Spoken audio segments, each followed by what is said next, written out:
Halo semuanya, selamat datang di podcast Ngobras, ngobrol bareng ASN, ngobrol santai tapi tetap profesional. Perkenalkan, saya Irana. Di sini saya ditemani rekan saya. Halo semua, perkenalkan saya Kevin. Hari ini kita akan membahas apa nih Bu Irana? Baik, hari ini tema kita adalah visualisasi core value ASN atau nilai dasar ASN, yaitu berakhlak. Nah, berakhlak ini adalah singkatan ya. Kalau misal teman-teman semua yang nonton ini pernah melihat tagline berakhlak, itu adalah singkatan dari ber itu berorientasi pelayanan, A itu akuntabel, K itu kompeten, H itu harmonis, L itu loyal, A itu adaptif, dan kolaboratif. Oke, tapi pada episode ini kita akan membahas salah satu nilainya yaitu harmonis dan kolaboratif. Oke, yang pertama kita bahas dulu apa sih makna dari harmonis? Harmonis adalah sikap saling peduli dan menghargai perbedaan kepada penerima pelayanan, teman maupun kolega. Nah, kalau kolaboratif itu membangun kerjasama yang bersinergi. Ya, betul sekali Bu. Dua nilai ini juga sebenarnya sangat dekat dengan kehidupan kita sehari-hari ya. Sebagai ASN, tidak hanya soal bekerja, tapi juga bagaimana membangun hubungan sama rekan kerja gitu Bu. Dan pimpinan maupun ke masyarakat juga. Iya, karena pada akhirnya pelayanan publik tidak bisa dilakukan sendirian ya. Jadi diperlukan Betul. lingkungan kerja yang saling menghargai dan kerjasama yang kuat. Nah, Pak Kevin, kalau menurut Bapak nilai harmonis itu seperti apa sih? Ya, kita mulai dari nilai harmonis. Menurut saya nilai ini berbicara tentang gimana sih kita menghargai perbedaan gitu di lingkungan kita Iya, sendiri, ASN gitu. Kita pasti banyak bertemu dengan orang yang latar-latar yang berbeda gitu Bu. Baik iya, suku, agama, budaya maupun cara berpikirnya juga pasti beda-beda. iya.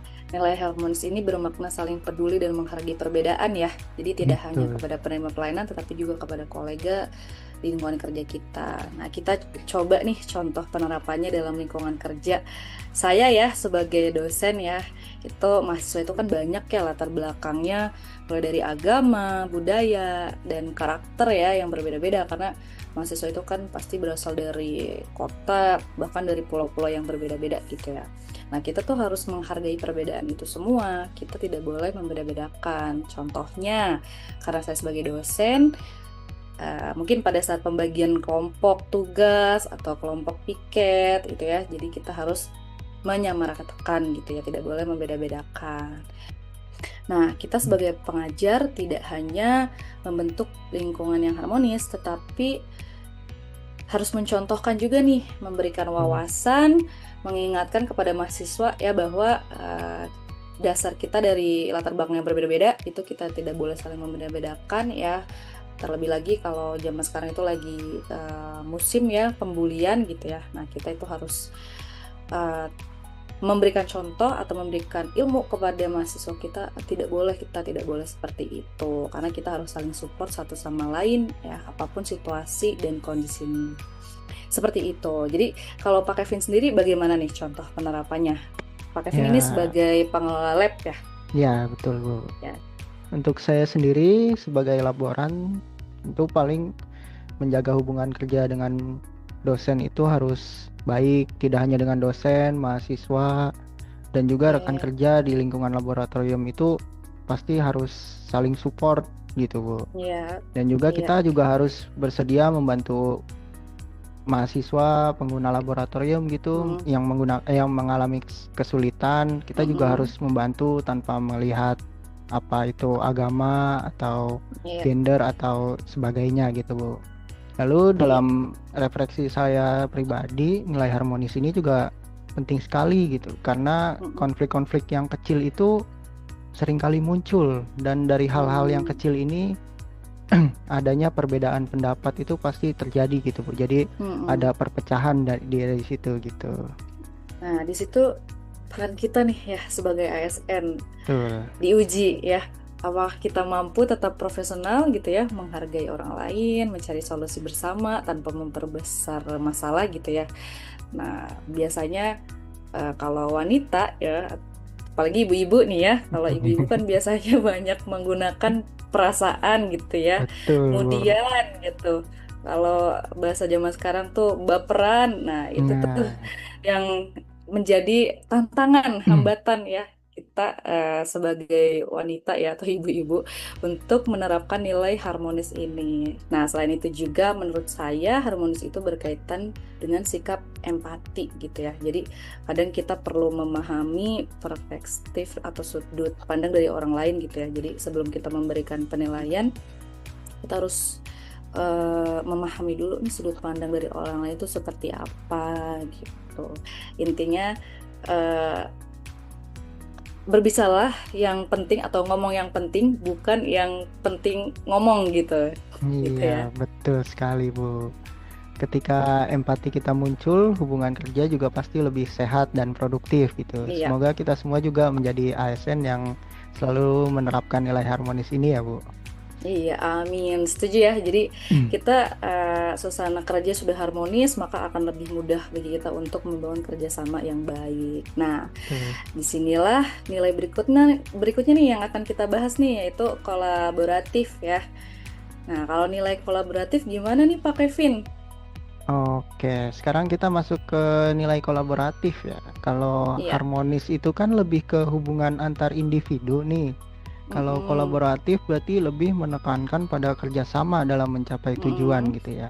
Dalam Mm-mm. birokrasi saat ini juga hampir semua pekerjaan pasti membutuhkan birokrasi dan juga membutuhkan kerjasama antar unit gitu. Bahkan juga antar instansi. Contohnya ketika sebuah program pelayanan masyarakat itu dijalankan, keberhasilannya itu biasanya pasti melibatkan banyak pihak, mulai dari perencana, pelaksana, hingga masyarakat yang menerima manfaat gitu. Dalam refleksi saya sendiri sebagai ASN, kolaborasi Mm-mm. juga berarti kita harus terbuka terhadap ide dan masukan dari orang lain gitu. Iya, ya, karena terkadang solusi terbaik itu justru muncul dari diskusi bersama ya. Betul. Jadi ketika setiap orang berkontribusi sesuai Hmm. peranannya gitu, hasilnya akan jauh lebih optimal. Nah, saya juga akan memberikan contoh ya, kalau dari lingkungan kerja saya sebagai dosen ini ya, di sini kan saya sebagai dosen ilmu keolahragaan ya. Nah, kalau kaitannya dengan sport atau olahraga itu tentunya akan eh, banyak berkaitan dengan kerjasama gitu ya. Nah, contoh penerapan kerjasamanya itu apa? Kerjasama dengan organisasi olahraga, fitness center, sport industri, ya dan lain-lain banyak ya. Nah, itu tujuannya untuk apa? Yang pertama untuk pengembangan kompetensi mahasiswa, pengembangan karir atau peluang kerja gitu ya bagi mahasiswa. Kemudian pengembangan penelitian dan pengabdian. Nah, itu salah satunya. Nah, lalu feedbacknya apa untuk pihak kedua ini? Karena kalau kerjasama itu kan pasti harus simbiosis mutualisme ya, saling Betul, Bu. menguntungkan gitu Iya. ya, keduanya gitu ya. Nah, kalau dari contoh yang saya berikan ini, pihak keduanya itu kan tadi ya organisasi olahraga, fitness center, sport industry dan lain-lain itu ya, itu tentu mereka akan punya akses ya untuk rekrutmen tenaga kerja gitu ya. Kemudian mungkin pengembangan program latihan berbasis ilmiah gitu ya. Lalu masih banyak lagi lah ya terkait feedback-feedback yang bakal diambil gitu ya bagi pihak kedua ini. Nah, seperti itu kalau dari perspektif saya sebagai dosen ilmu keolahragaan. Nah, kalau Pak Kevin sendiri bagaimana? Nah, kalau untuk saya sendiri pasti di lab itu kerjasama pasti banyak gitu, Bu. Antar mahasiswa Mm-mm. lah atau bahkan ada pihak-pihak luar antar instansi. Mm-mm. Kemarin juga di tempat saya itu ada instansi lain meminjam ruangan lab. Ya, Itu pasti ada lah, pasti harus ada kerjasama gitu. iya, Untuk kita dan juga untuk mereka juga pasti ada manfaatnya gitu. Memang harmonis dan kolaboratif ini sebenarnya saling berkaitan gitu ya, Bu. berkaitan, iya, iya benar ya. Jadi eh, mungkin nanti akan sulit gitu ya kalau membangun kolaborasi yang baik kalau antar antar individunya itu tidak berhubungan baik atau tidak betul. harmonis gitu ya. Jadi ketika lingkungan kerja kita harmonis, orang akan lebih nyaman untuk berdiskusi, berbagi ide ya, dan membangun kerjasama gitu. Sebaliknya, kalau kolaborasi yang baik juga bisa memperkuat keharmonisan karena setiap orang merasa dihargai kontribusinya gitu. Ya, betul. Dari pembahasan ini juga saya sadar bahwa nilai harmonis dan Mm-mm. kolaboratif itu bukan hanya konsep yang harus kita Ya. pelajari, tapi juga harus Hmm. benar-benar diterapkan dan juga dipraktikkan dari pekerjaan kita sehari-hari gitu, Bu. Mulai dari hal Mm-mm. kecil seperti menghargai pendapat rekan kerja, Iya, menjaga komunikasi yang baik, hingga membangun kerjasama yang besar gitu untuk menyelesaikan mm-mm. tugas bersama. Betul sekali. Karena pada akhirnya tujuan kita sebagai ASN adalah memberikan pelayanan ya yang terbaik bagi Betul. masyarakat, atau penerima layanan ya. Kalau saya Iya. sebagai dosen artinya itu mahasiswa, karena Pak Kevin juga sebagai pengelola lab juga ya sama, mahasiswa di situ ya. Iya, Nah, dan itu sama. mungkin bisa tercapai jika kita bekerja dalam suasana yang harmonis dan kolaboratif. Nah, kita akan langsung closing aja mungkin ya, karena Iya. tadi kita udah sedikit memberikan terkait gambaran apa itu makna dari harmonis dan kolaboratif. Kemudian kita sedikit memberikan contoh ya. Jadi semoga teman-teman yang menonton video ini gitu ya, mendengarkan podcast ini paham nih makna dari harmonis dan Hmm. kolaboratif sehingga bisa di apa namanya kita terapkan gitu ya.